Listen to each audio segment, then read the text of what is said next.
Hey guys, we're in Cades Cove and we spotted some bears. They're right in the trees in front of us. That thing is coming straight at us. Yep, that's us. Once again, risking life and limb to bring you another adventure. Okay, just kidding.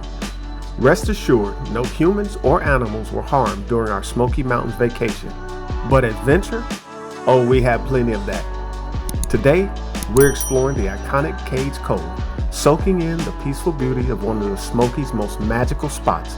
And honestly, the moment you enter the park, the mountains waste no time letting you know something special is waiting ahead. It's the kind of place that instantly makes you slow down, roll the windows down, and just take it all in. As we cruise along the loop, deer casually graze in the open fields, completely unbothered by passersby, like they own the place. Which, let's be honest, they kind of do. Our first stop brings us to the John Oliver cabin, a humble but powerful reminder of early life in the cove. The historic cabin stood strong for over a century, remaining in the Oliver family for nearly 100 years, a true testament to the resilience, craftsmanship, and determination of that era. Seeing how this structure has weathered time is nothing short of incredible. Standing here, surrounded by mountains and quiet beauty, it's hard not to imagine what it must have been like to wake up to views like this every day. No traffic, no noise, just nature, history, and the Smoky Mountains doing what they do best.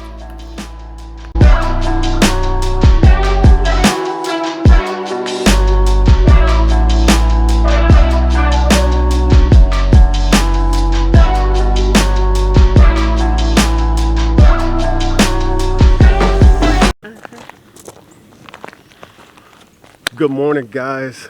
Welcome back to the channel. This morning, we've been in the Smokies now for a week, and today we are at Cades Cove in front of the John Oliver place. This is actually one of the oldest structures in all of the Smoky Mountains. I think it was placed here. It was picked up and moved here, or was it already here? It doesn't say that over there, but it does say that it was built probably around 1820. Although the construction date is not exact, they don't know, but it is one of the oldest structures in the park. Absolutely. So guys, we're going to finish the rest of the day or the rest of the next couple of hours kind of exploring Cades Cove, and there are more historical structures here in this park, and hopefully we'll see bears before the day is out. So let's go.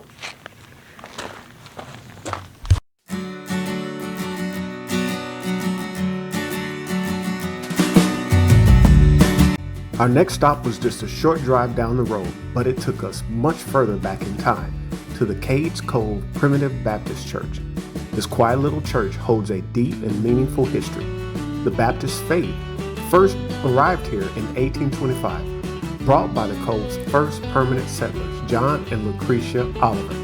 Standing on these grounds, it's easy to feel the weight of nearly 2 centuries of faith, family, and frontier life.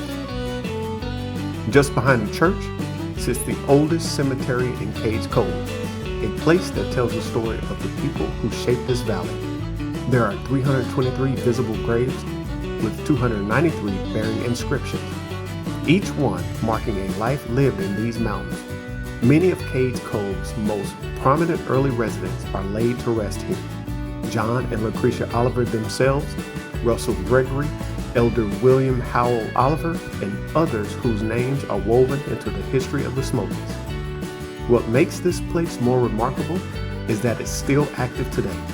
Descendants of the original settlers, families like the Olivers, Cables, and Shields are still allowed to be buried here, keeping a living connection between past and present. After taking our time walking the church grounds and reflecting among the headstones, we continued on, and right on cue, another deer appeared, calmly greeting park visitors as if to remind us that in Cades Cove, history and nature still live side by side.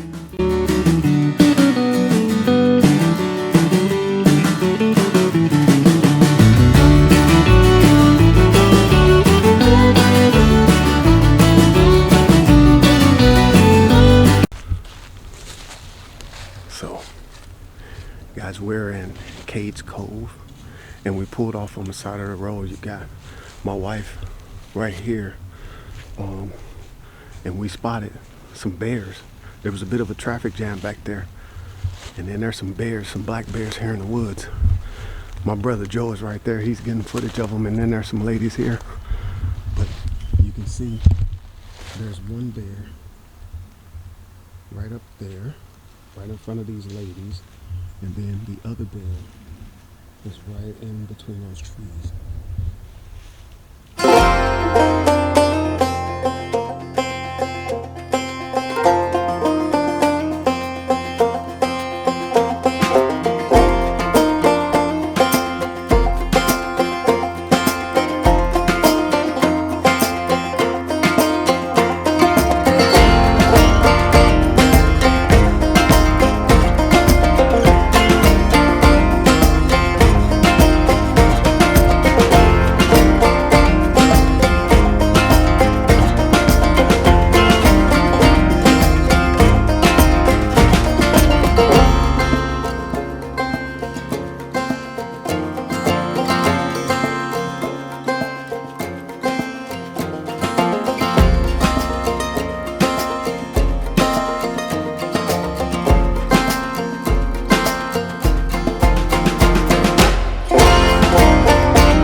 So guys, if you ever come out to Cades Cove, one of the telltale signs that there's wildlife around is the cars start to stack up on the side of the road.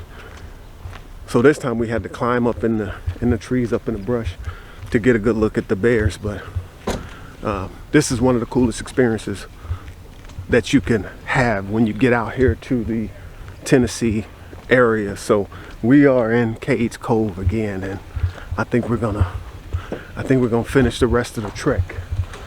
So we headed back to the end of the park.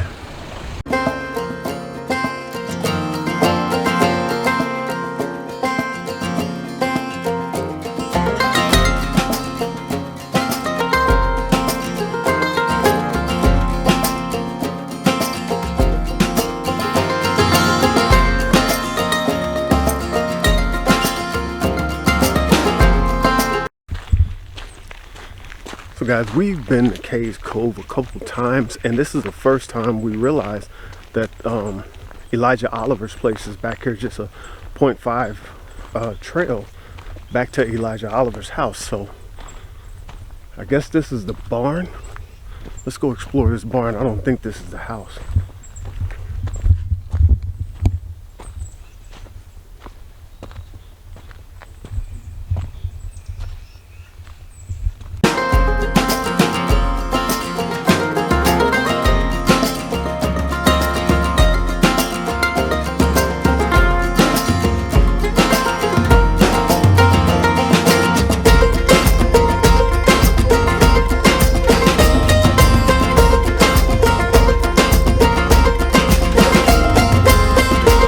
Right here over my shoulders, guys, is a tree that toppled over, and you can see how big the root system is. What do you think that is? 12 feet, 15 feet across? It's probably 15 feet across. It looks like about 6 feet high. If you're standing there, that's at least 6 feet tall. That is crazy.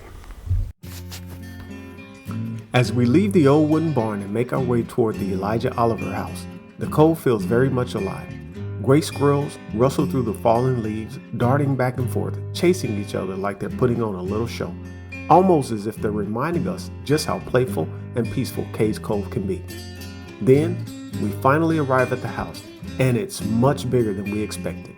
At first glance, it looks like a classic relic of a gone-by era. But the longer you study it, the more you notice subtle hints of what would have been considered modern design for its time. It's a home that feels caught between centuries, firmly rooted in the past, yet quietly forward-thinking. Elijah Oliver, born in 1824 to John and Lucretia Oliver, spent most of his life here in the Cove. But like many families, his story was shaped by the turmoil of the Civil War. During that time, Elijah relocated to nearby Tuckaleechee Cove, seeking safety from Confederate supporters and rebel groups crossing in from North Carolina. The conflict hit Cades Cove hard. In 1850, the population exceeded 600 settlers, but during the war years, that number dropped to fewer than 300. Though many families eventually returned, the Cove's recovery took time and resilience. One of the most fascinating features of Elijah Oliver's place is the stranger room. Built just off the front porch, this separate space allowed the family to host overnight visitors while still maintaining privacy. Stranger rooms were fairly common in Cades Cove and speak volumes about the generosity and hospitality of the people who lived here. That welcoming spirit hasn't faded. Today, visitors from all over come not just to see the buildings, but to experience the stories, struggles, and legacies of the settlers who once called this beautiful valley home.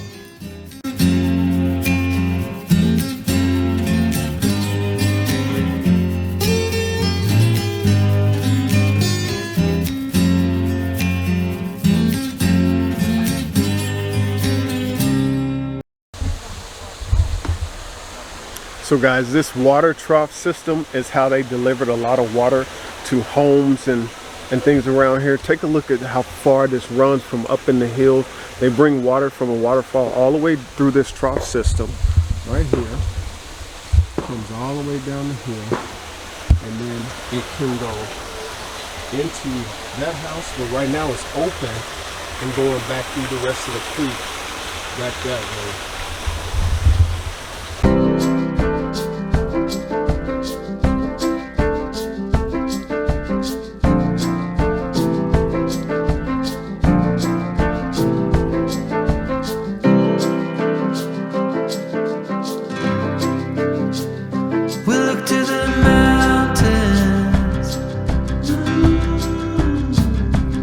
Our final stop of the day brings us to the Cades Cove Visitor Center, where the past truly comes alive. Here, we get a closer look at the old grist mill, step back in time at the Becky Cable House, and check out the John Cable Corn Crib and the iconic drive-through barn, each one offering a glimpse into daily life in the Cove generations ago. We pause to watch a blacksmith at work shaping iron the old-fashioned way, sparks flying as history is forged right before our eyes. And just when we think we've seen it all, we watch a hands-on demonstration of how sorghum syrup is made, a sweet reminder of the resourcefulness that sustained families here for centuries. After a full day surrounded by wildlife, mountains, and stories etched into every building and trail, we can honestly say Cades Cove has given us the perfect blend of natural beauty and living history. If you enjoyed taking this journey with us, don't forget to hit that like button and subscribe so you won't miss our next venture. Thanks for exploring with us, and we'll see you out there on the next trip.